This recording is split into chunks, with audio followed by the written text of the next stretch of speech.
තස්ස භගවතු අරහතෝ සම්මා සම්බුද්දස්ස නමෝ තස්ස භගවතු අරහතෝ සම්මා සම්බුද්දස්ස නමෝ තස්ස භගවතු අරහතෝ සම්මා සම්බුද්දස්ස නපරේසං විලෝමානි නපරේසං කතා කතං අත්තනෝ වවෙක්ඛිය කතානි අකතානි ච.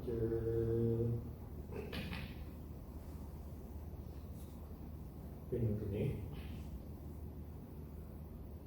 අපි දහම් කීර්තන විහාරස්ථානයේ වගේ මේ විදිහට සතිපතා කෙටි ධර්මානුශාසනාව පැවැත්වීමේ අරමුණ ඇති කරගෙන ආරම්භ කරපු වැඩසටහන් මාලාවේ මේ තුන්වෙනි අවස්ථාව. මා විශ්වාස කරනවා මේ වෙලාවේ බණ අහන අවස්ථාවක් හැටියට හැමදිනම කල්පනා කරන්නට කියලා. ඔබ දැස් පියාගෙන මේ වෙලාවේ හිතන්න. අපි හැමදිනම මේ වාඩි වෙලා සිටින්නේ දහම් නිකේතන විහාරස්ථානයේ ධර්මශාලාවේ කියලා. අපි ඉදිරිපිට දේශකයන් වහන්සේ වැඩ ඉන්නවා කියන එක ඔබ හිතන්න. එහෙම මනසින් අරමුණු කරගෙන මේ කටයුත්තට දායක වීමෙන් සම්බන්ධ වීමෙන් ඔබට තවත් මානසිකත්වයේ දියුණු කර ගන්නටත් පින් සිටිවිලි වැඩි දියුණු කර ගන්නටත් මේක උපකාර වෙනවා. ඒ නිසා ඔය ඉන්න බාහිර පරිසරය අමතක කරන්න. මනසින් එක්වෙන්න මේ අවස්ථාවට. ඒක තමයි ප්‍රධානම දේ. ඇයි ඔබ ඉගෙනගෙන කියනවා මේ සිත හැම දෙයකටම මුල් වෙනවා කියන්නේ. මතකනේ අපි ඔක ඉගෙන ගත්ත ධම්මපදේ මනෝ ඔබ්බංග මා ධම්මා. සිත හැම දෙයකටම මුල්. මම මේක විග්‍රහ කරන්න යනව නෙවෙයි. අදහස් කරන්නේ මේකයි. ඔබට සමහර විට හිතෙන්න පුළුවන් මේ ගෙදර පරිසරයේ ඉඳගෙන මම කොහොමද ඒ පන්සලේ පරිසරයේ මගේ සිට මවා ගන්න කියලා. අනේ දැන් එතන වචනයක් ඔබ හිතුවන්නේ සිතෙන් කොහොමද මේක මවා ගන්න? ඒ දැන් මනෝපුබ්බංගමා ධම්මනම් සිත හැම දෙයකම මුල් වෙනවා නම් අපිට සිතෙන් මොනවද කරන්න බෑ. මේ ප්‍රශ්නේ තියෙන්නේ මේක කලමනාකරණය කරගන්න බැරි කම. හේතුව අපි දන්නවා ඔබට මේ වෙලාවේ මේ මාගේ ශබ්දයට අමතරව බාහිර ශබ්ද නොයෙකුත් ඇහෙනවා. ඔබේ ගෙදර නෙමෙයි. ඒකට ඔබගේ අවධානය, ඒ කියන්නේ සිත මොන මතක තියාගන්න දුවනවා ඒ ශබ්දෙට. ඒකට මේක ශබ්දයෙන් එක්ක අපි ඇති කරගන්න ගනුදෙනුවක්. ශබ්දේ වැරද්ද නෙවෙයි. ඔබේ වැරද්ද. ඔබේ සිතේ වැරද්ද.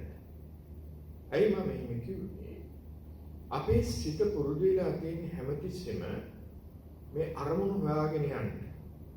දැන් මෙතන අරමුණක් තියෙන ඔබේ ඇහැට පේන, කනට ඇහෙන. ඒ අරමුණ තිබ්බට ඔබේ හිත තව අරමුණු වලට දුවනවා. ඒක තමයි ස්වභාවය. ඉතින් ඒ නිසා තමයි මම විතර මතක් කරන්නේ ඔබට මේක තමන්ගේ මානසිකත්වයට එක්ක ඇති කරගන්න ගනුදෙනුවක්. දැන් අපි මේ කරන්න බලාපොරොත්තු වෙන්නේ. නිසා උච්චර ශබ්ද ඇහුණත් බාහිර ඒක ඔබ අවධානයට නැඹුරු කරන්න එපා. මේ කියන දේ පිළිබඳව පමණක් ඔබ හිතන්න. හොඳයි. දැන් සංසුන් වූ මානසිකත්වයේ ඇති කරගෙන ඔබ නැවත මෙතෙන්ට එන්න. අපි පසුගිය කාලය තුල වකවානුවේ කොච්චර බලාපොරොත්තු ඇති කරගෙන හිටියද අවුරුද්ද වැඩි හිටියයි පොඩි දරුවෝ හැම කෙනෙක්. නමුත් කොයිතරම් බලාපොරොත්තු නැති ආකාරයකට ඒක ගිලිහිලා ගියාද කියන එක අපි දන්නවා. ගිය දේ කියන එක ඉවරයි. දැන් අපි බලාපොරොත්තු වෙන ලබන මාසෙ ලෝවාසී සියලුම බෞද්ධ ජනතාව ඊටාම සදහසිතින් අනුස්මරණය කරන දිනේ බෞද්ධයින්ට ඊටාම වැදගත් දිනේ වෙසක් පොය. අපි දන්නවා අපේ හදවත තුළ බුදු බැටි අපි ඇති කරගෙන පන්සලකට ගිහිල්ලා පේවස් සමාදන් වෙලා ආගමික කටයුතු වලට සම්බන්ධ වෙලා දවස් පුරාම අපි ඒ ආගමනුකූල ජීවිතය ගත කරන්න ඕනේ කියන හැඟීම. නමුත් බලන්න ඒකත් බලාපොරොත්තුවක් ප්‍රාර්ථනාවක් පමණක්. මේවා අපේ ජීවිතේට ලොකු පාඩමක් උගන්වනවා. හැබැයි මේකෙන් අපි අධෛර්යමත් වෙන්න හොඳ නැහැ. අර කතාවක් තියෙනවානේ පෙරලිච්ච පැත්ත හොඳයි කියන්නේ. ඒ වගේ මේ ඇති වෙලා තියෙන තත්ත්වයෙන් අපි උපරිම ප්‍රයෝජනෙ ගන්න ඕනේ. කොහොමද ඒක කළමනාකරණය කරගන්නේ කියන එක බුද්ධිමත්ව අපි තේරුම් කරගන්න ඕනේ. දැන් අපි බලන්න වෙනදට වඩා ඔබේ නිවසේ ජීවත් වෙනවා. ස්වාමියාට භාර්යාව, භාර්යාවට ස්වාමියා සමීපව ලිංගතු ආදරෙන් සෙනෙහසින් ජීවත් වෙනවා කියලා මා හිතනවා. ඊළඟට දරුවන්ට වෙනදට වඩා හොඳින් ආදරයෙන් කතා කරන්න, ආදරයෙන් සැලකන්න, ආදරයෙන් ඇත්තන්ගේ ඕනෑපාකම් පිරිමහන්න ඔබට පුළුවන් කමක් තිබෙනවා. මා දන්නවා මෙහෙම කියනකොට බොහෝ අය කියන්න පුළුවන් ඔකේ අනිත් පැත්ත. මොන ආදරයක්ද මේ මහා කරදරයක් නෙවෙයි. අපි ඒක කරදරයක් කරගන්නවා. අයි අපිට නුපුරුදු පරිසරයකින් දැනෙන්නේ. දැන් උදේට දරුවෝ පාසලට ගියාම ගෙදර බොහොම නිස්කලංක විවේක. දැන් ඒ පරිසරය වෙනස් වෙනවා. දරුවන්ගේ කෑකෝ ගහයිද ඕනෑම පාකම් ඉල්ලීම් මේ හැම දෙයකම දෙමව්පිය හැටියට මූල දෙන්න සිද්ධ වෙලා තියෙනවා. ඉවසන්න පුරුදු වෙන්න මේක හරි වටිනවා. ඉවසීම. ඔය ඉවසීම කියන එක නැති වෙනකොට තමයි බොහෝ ආරවුල් ඇති වෙන්නේ. අසමගිකම් නැති වෙන්නේ. ආදරය අපෙන් ඈත් වෙලා යන්නේ. සෙනෙහස අපෙන් ඈත් වෙලා යන්නේ. තාත්තා මං ගැන හොයන්නේ නැහැ. අම්මා මං ගැන බලන්නේ නැහැ. බිරිඳ මට ආදරයක් නැහැ. ස්වාමියා මට ආදරයක් ලිංගතුකමක් නැහැ. ඒ අර හොයලා බලන්නේ නැතිකම. මේ ඇති වෙලා තියෙන පරිසරය අපිට පුළුවන්කමක් තිබෙනවා අපේ ගිලිහි ගිය ඒ අනුපාඩුකම් ටික නැවත සකස් කරගන්න. ඉවසීමෙන් යුක්තව බුද්ධිමත්ව අපි මේ ටික කළමනාකරණය කරගන්නවා නම් ඊටාම ලස්සන නිවහනක් අපිට ගොඩනගා ගන්නට පුළුවන්කමක් තිබෙනවා. එතකොට මේ නිවහන දිව්‍ය ලෝකයක් බවට පත් කරගන්නට අපිට පුළුවන්. ඒක බුදුරජාණන් වහන්සේ බොහොම ලස්සනට අපිට පැහැදිලි කරනවා. ඔබ ජීවත් වෙන නිවහන ඔබට උවමනා නම් අපායක් කරගන්න පුළුවන්. එහෙම නැත්නම් දිව්‍ය ලෝකයක් කරගන්න පුළුවන්. ඒවා සිදු වෙන්නේ පවතින බාහිර ද්‍රව්‍ය තුල නෙවෙයි. ඔබේ චර්යා පද්ධතිය තුල. ඒ නිසා අපේ චර්යාව වෙනස් කරගන්න. ඒ චර්යාව වෙනස් කරගන්නට අපිට මේ පවතින වාතාවරණයේ හොඳටම නිදර්ශනයක්. අපිට ඒකෙන් ප්‍රයෝජනෙ ගන්න. මා මුලින් ඔබට මතක් කළා ඉවසීම. මේක අපිට බොහොම අත්‍යවශ්‍ය දෙයක්. මම පොතක කියුවා මේ භාවනා ගැන කතා කරගෙන යනකොට එක යෝගීගේ කතාවක් තිබුණා.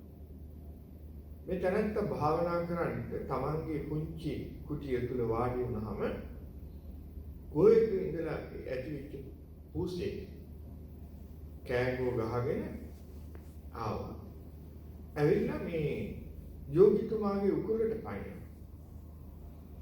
උකුලට පනිනකොටම අර යෝගිතුමාගේ භාවනාව වෙනස් වෙනවානේ. දැන් ඔබ බලන්න භාවනාවට වාඩි වෙලා ඉන්නකොට දරුවෙක් ඇවිල්ලා එකපාරට උකුලට පැන්නොත් මොකද වෙන්නේ?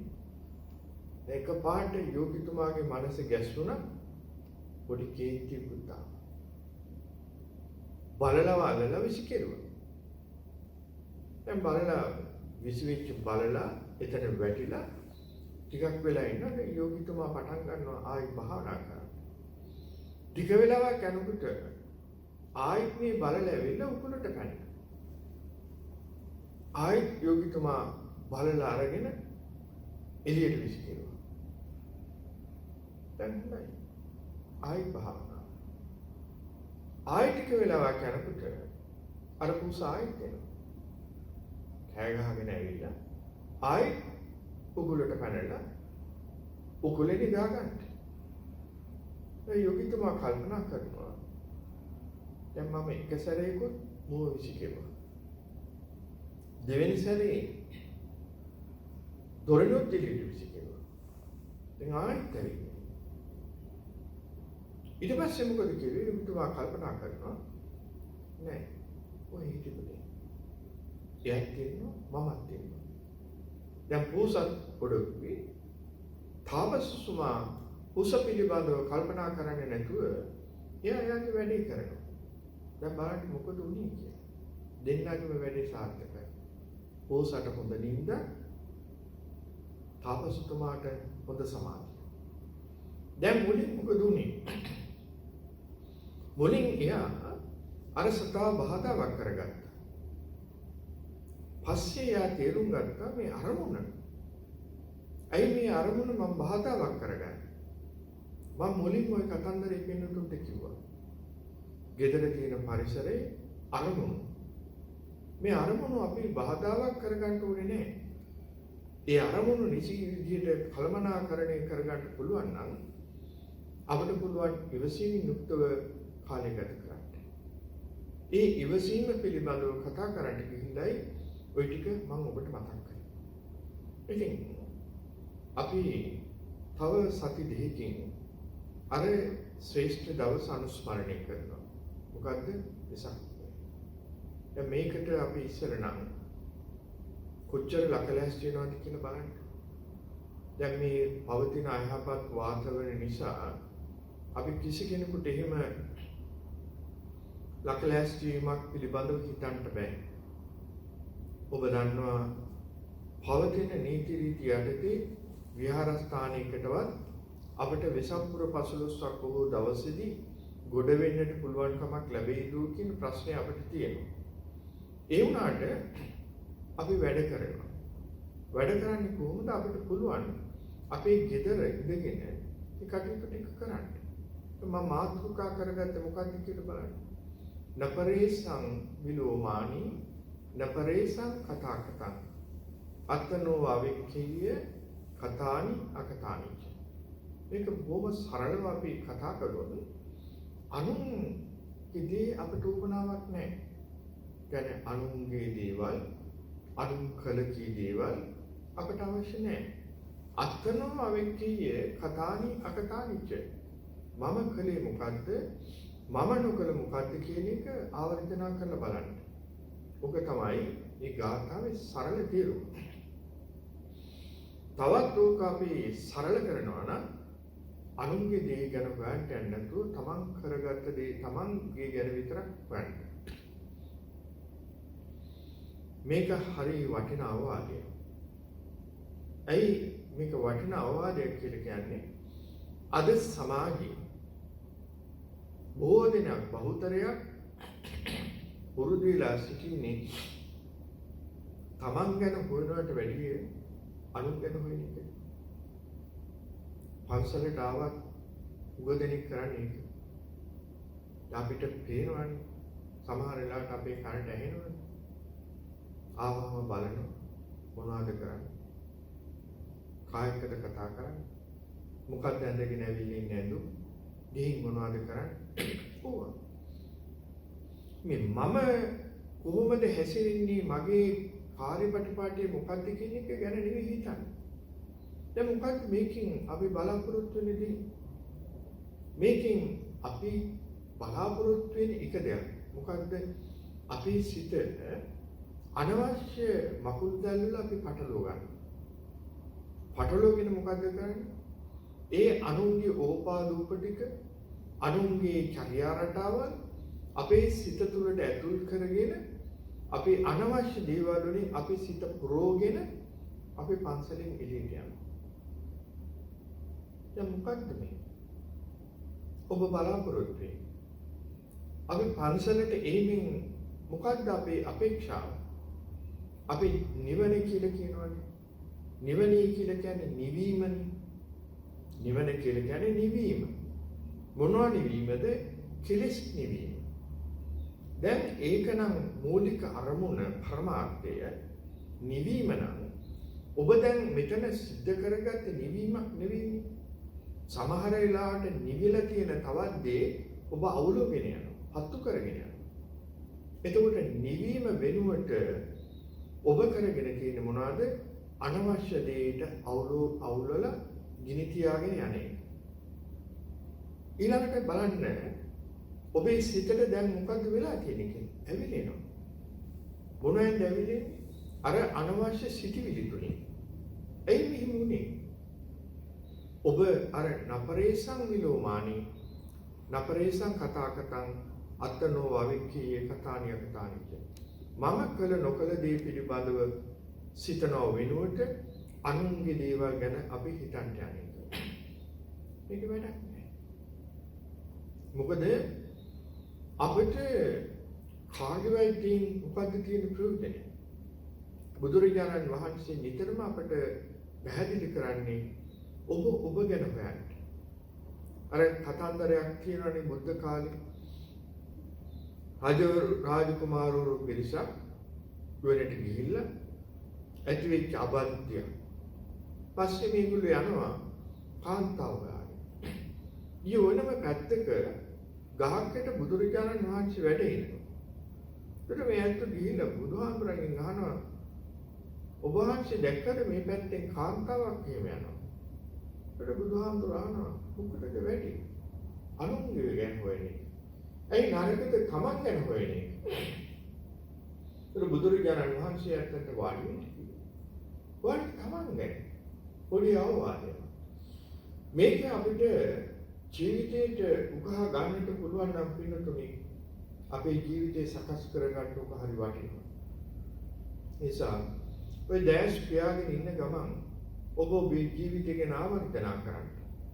මම අද මේ වෙන විට කොයිතරම් අනුන්ගේ අදුපාඩුකම් ගැන අනුන්ගේ දේවල් ගැන අනුන්ගේ ඕපාදූප ගැන කොච්චර කතා කරලා තියෙනවද?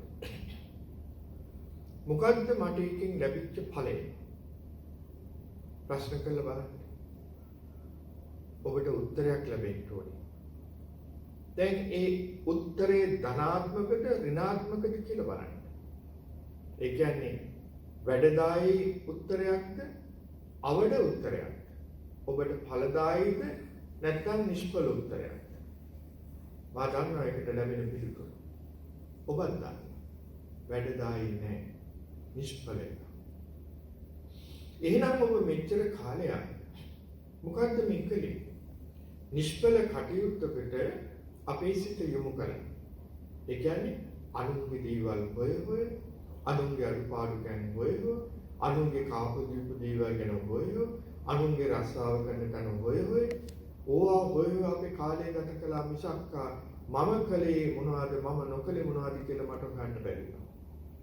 එහෙනම් අපි මැරෙනකම්ම අනුන් ගැන හොය හොයා ජීවත් වෙනවා මිසක් තමන් ගැන නොසොයා අපි හිස් පුද්ගලයෝ හැටියට මැරෙන්න අපිට සිද්ධ වෙනවා. මේක නෙවෙයි අපි කළ යුතු වන්නේ. අපි කළ යුත්තේ මොකක්ද? මම මොනවද මා වෙනුවෙන් කළේ? අන්න ඒකයි අපි සොයලා බලන්න ඕනේ. ඉතින් එහෙමනම් දැන් මූලික වශයෙන් හිතන්න ඔබ ස්වාමී ඔබේ බිරිඳ වෙනුවෙන් යුතුයකම් ටික ඔබ ඉටු කළා. ඔබ බිරිඳ ඔබේ ස්වාමියා වෙනුවෙන් ඔබේ යුතුයකම් ටික ඉටු කළා. ඔබ දයාබර මව් කෙනෙක් පිය කෙනෙක් ඔබේ දරුවන් වෙනුවෙන් ඔබේ යුතුයකම් ටික ඉටු කළා. ඊළඟට ඔබෙන් සමාජයට සහෝදරයන්ට දෙමාපියන්ට ඉටු වෙන්න ඕන යුතුයකම් ටික ශක්ති ප්‍රමාණය යන්තම් හරි ඔබට ඉටු කරන්නට පුළුවන් කමක් ලැබුණා. මේ ඔක්කොටමත් හරි ඊළඟට ඔබෙන් ඔබට ඉටු වෙන්න ඕන යුතුයකම් ටික. ඒ මොකක්ද? අපිට යනකොට යමක් ගෙනියන්නේ ද්‍රව්‍ය නෙවෙයි ආධ්‍යාත්මික වශයෙන් යමක් අපි එකතු කරගෙන තියෙනවාද කියලා ඔබ ඔය දැස් පියාගෙන ඉන්න ගමන් කල්පනා කරලා බලන්න. මේක තමයි පින්නතුනි අපිට උවමනා කරන්නේ. බුදුරජාණන් වහන්සේ නිතර පාවිච්චි කරන වචන දෙකක් මම මේ වෙලාවේ පින්නතුන්ට මතක් කරන්න ඕනේ. ඒ තමයි අදලිද්ද අනිත් එක අමෝඝ. අදලිද්ද ඔබ දිලිද්දෙක් වෙන්න එපා. අමෝඝ නිෂ්පුරුෂයෙක් වෙන්න එපා. මොකක්ද මේකෙන් කියන්නේ? දිලිද්දෙක් වෙන්න එපා කියලා කිව්වේ මේ බාහිර සම්පත් ගොඩ ගහ ගන්න කියන එක නෙවෙයි. දැන් ඕව පැහැදිලි ඔය ටික. දැන් බලන්න ලෝකයේ මහා බලවතුන් කියන ඇත්තෝ මහා කෝටිපති අද මොකද වෙලා තියෙන්නේ? අද අසරණ වෙලා ඉන්නේ. ඒ නිසා බුදුරජාණන් වහන්සේ අදලිද්ද කියලා කිව්වේ ওই බාහිර සම්පත් නෙමෙයි. උන්වහන්සේ සියල්ල තේරුම් ගත්ත සම්පත් නෙවෙයි අපිට උමනා කරන්නේ. මේවා නිසා මිනිස්සු අසරණ තත්ත්වයටපත් වෙනවා කියන උන්වහන්සේ දුටුවා. ඊළඟට අමෝඝ හිස්පුරුෂයෙක් වෙන්න. අතුලට හිස් කරගන්න එපා. දැන් මේ දෙකෙන්ම අදහස් කරන්නේ මොකද්ද? ඔබේ ආධ්‍යාත්මයේ අවශ්‍ය කරන දේවල් වලින් ඔබ පරිපූර්ණ කරගන්න. ආධ්‍යාත්මික පෝෂණය වර්ධනය. ඒක තමයි සචිත්ත පරියෝදපන. ඊළඟ බුද්ධානුශාසනයේ සබ්බ පාපස්සකරණ කුසලස් උපසම් වැරදි වලින් ඈත් වෙන්න යහපත් දේ කරන්න ඔබේ සිත අපිරිසුදු දේවල් වලින් පිරිසිදු කරගන්න උත්සාහ කරන්න. ඉතින් එහෙමනම් අපි මේ අවවාදය නැවත නැවත ආවර්තනා කරලා බලන්නට වටිනවා. මං කිව්වා දැස් පියාගෙන ඔය පිළිබඳව හිතන්න. දැන් මේ පුනරාවර්තනය කවුරු පිළිබඳවද? තමා පිළිබඳව. අනුන් පිළිබඳව නෙවෙයි. අනුන්ගේ දේවල් ගැන නෙවෙයි, තමන් ගැන. මම මොනවද මගේ සිත සතුටු වීම සඳහා කරගෙන තිබෙන්නේ? මා මොනවද අඬා මරණයට මුහුණ නොදෙන්නට කරගෙන තිබෙන්නේ?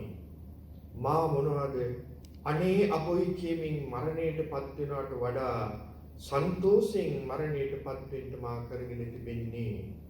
ඔබ හිතන්න. ප්‍රශ්නෙට පිළිතුරු ඔබ ලබා ගන්න. කාගින්වත් නෙවෙයි, ඔබේ හදවතින්. අන්න ඒ ඔබට ලැබෙන පිළිතුර ඔබ ඕමනා නම් කොලයක සටහන් කරලා ඔබේ මේසුවට තියාගන්න. ඒක ඔබට යහපත්යයි හිතනවා නම් නැවත ඒ පිළිබඳව කල්පනා කරමින් සිතේ සතුට උපදව ගන්න. ඔබට පේනවා නම් ඒ සියල්ල අයහපත් කියලා නැවත එබඳු දේ සිදු නොවෙන්නට ඔබ අධිෂ්ඨාන කරගන්න වග බලා ගන්න. ඉදිරියේ ලැබෙන වෙසක් පුර පසළොස්වක පොහොයේදී ඔබේ හදවත සුගන්ධ බුදු කුටියක් බවට පත් කරගන්නට ඒ ටික අපට උපකාර වෙයි.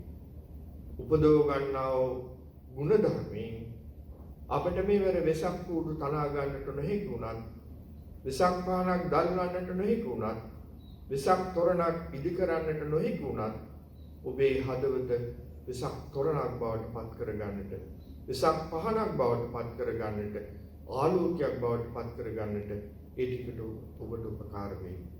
එදා පන්සලට යන්න නොහැකි වුණත්, දැස් පියාගෙන බුදු සමදු ඉදිරිපිට ඔබ හිතන්ට, බුදු පියාණෙනි ඔබ වහන්සේ වෙනුවෙන් උපදවගත් යම්කිසි ශක්ති විශේෂයක් මා තුළ තිබෙනවා. ඔබ වහන්සේ අපෙන් බලාපොරොත්තු වෙන එක. ඒ ශක්ති විශේෂය ඔබ වහන්සේගේ ලෝතුරු පා ඉදිරිපිට පුදන්නට මා මේ වෙලාවේ ඔබ වහන්සේගෙන් අවසර යදිනවායි කියමින් ඔබ බුදුහාමුදුරන් ඉදිරිපිට ඒ ඇති කරගත් ගුණධර්ම ටික බුදුහාමුදුරන්ට උපකාරයක් ඇටියට පූජා කරන්නට ඔබට පුළුවන්කමක් ලැබෙයි. අන්න ඒක තමයි නියම බුද්ධ ශ්‍රාවකයාගේ ස්වභාවය.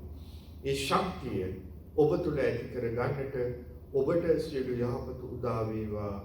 උදා වෙන්නා වූ වෙසක් පුර 15ක් බොහෝ දවසේදී තව තවත් පින්කම් ආධ්‍යාත්මික වශයෙන් ඇති කරගන්නට ඔබට ශක්තිය ලැබේවා.